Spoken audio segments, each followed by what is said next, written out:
บ่มีทุนก็สามารถเฮ็ดธุรกิจออนไลน์ได้แค่เจ้าเข้าใจวิธีการจับเสือมือเปล่าแบบนี้ เจ้าจะได้รู้ว่าเป็นหยังคนธรรมดาหลายคนจึงเปลี่ยนชีวิตแค่มีโทรศัพท์หน่วยเดียวเท่านั้น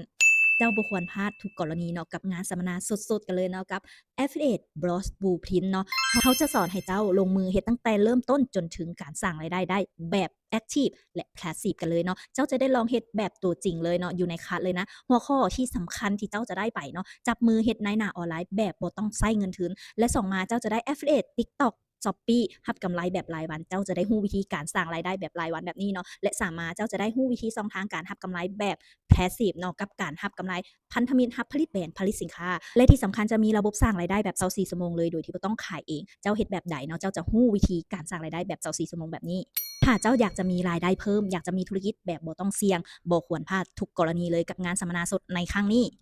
สัมมนานี้จะจัดขึ้นวันที่30พฤษภาคมนี้เนาะเวลา 13:00 จนถึง 17:00 กันเลยบัตรราคาเพียงแต่390 บาทเท่านั้นเนาะแต่เจ้าจะได้ความรู้แบบอัดแน่นเนาะสามารถนำไปสร้างรายได้กำไรหลักหมื่นหลักแสนได้จริงเลยเนาะแต่ถ้ามื้อนี้เจ้าพร้อมในการเข้าร่วมสัมมนาสามารถจองที่นั่งได้คอมเมนต์ว่าสนใจสัมมนาใต้โพสต์นี้หรือทักแชตได้เลย